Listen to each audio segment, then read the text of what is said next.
Tim Exile here. Hope you're all doing very well. About a month ago, we started telling you about Endless, this very exciting new project, which is all about collaboration, all about getting in the flow, all about creating in the moment. Thanks for all your help in getting the message out there. Really appreciate it.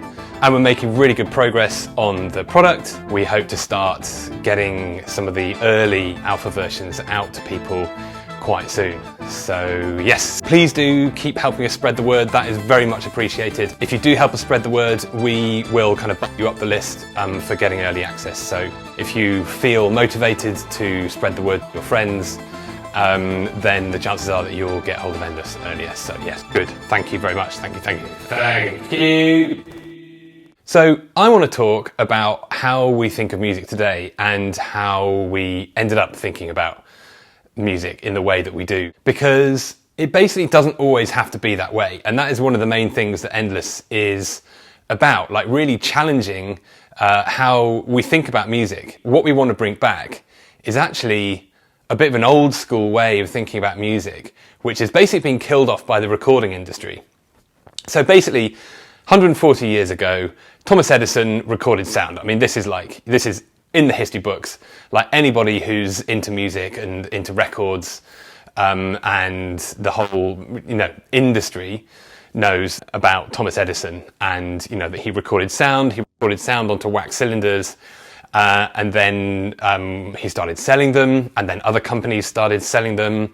And then we moved over to vinyls, then we had cassettes, then we had CDs, and then we had mini discs, and then we had MP3s, and now today we're at streaming. What has happened in those 140 years since Edison recorded sound is that we've basically come to think of music as this thing that starts at one time and ends at another time and is stored on some kind of medium, and every time you play it, it will be exactly the same. And this is pretty much how we think about music today. I mean, all the conversations I have with people about music are based on the assumption that music is a song, or it's a track, or it's an album, and it's one of these things that starts at time 0 and ends at time X. And it will always sound exactly the same, and that's like the baseline of what music is.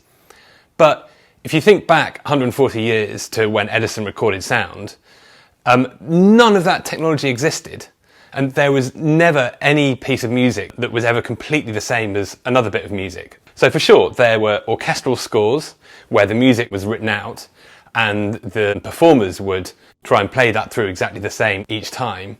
But even that was very different, because every single room that it was played in, it would sound different in.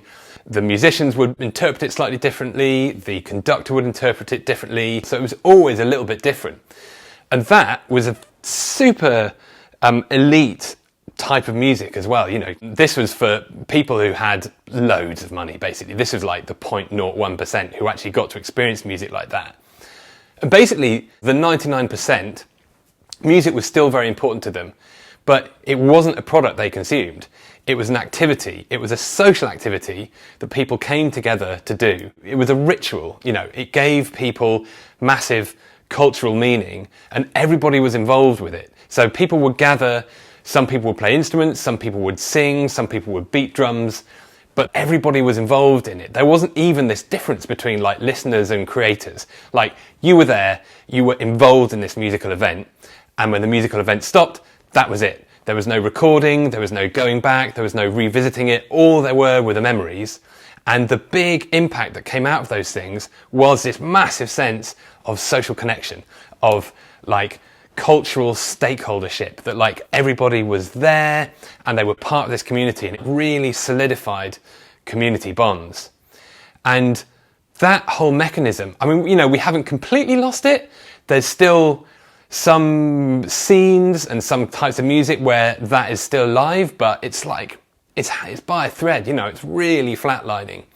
And that's because the way that recorded music has evolved, as we've gone from that first bit of technology, which was like this amazing magic trick. Thomas Edison, he was actually in the, 1870, I can't remember now, 1878 or something like that. When he first recorded sound and played it back to people, people thought it was a magic trick, and he was actually called the Magician of Menlo Park. We've gone from this kind of magic trick to just like basically assuming that music is this thing that is delivered to us on this medium. And we've lost so much. We've lost so much. And now we're at this state where the number of people who create the music we listen to in comparison to the number of people who consume the music we listen to is like at best 100 to 1, probably more like 1,000 to 1. You know, Daniel Ek, the CEO of Spotify, said in a recent interview that their goal is to make 1 million artists make a living from Spotify. I mean, if you think for the number of people who listen to music worldwide, it's like everyone does. Everybody has got a relationship with music. So there's like 7 billion people in the world. And then do we really want this world where we've got just like 1 million creators creating all the stuff that we consume?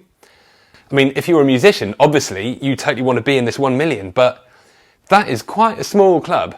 And one of the things that I've found on my journey as a musician is that actually, as I was saying in my last vlog, it's about the process. It's a process that I enjoy.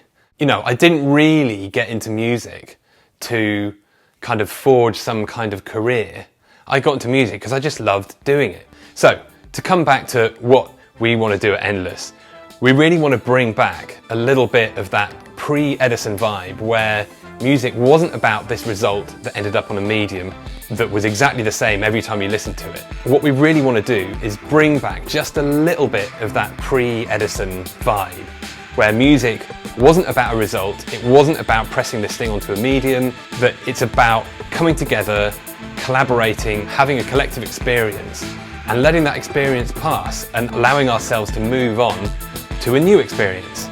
Because that is actually really where music and art and literature really make the big impact. It's not about book sales, it's not about album sales, it's not about box office sales. It's about the experience that we have when we come together to create, to listen, to collaborate and share these cultural experiences.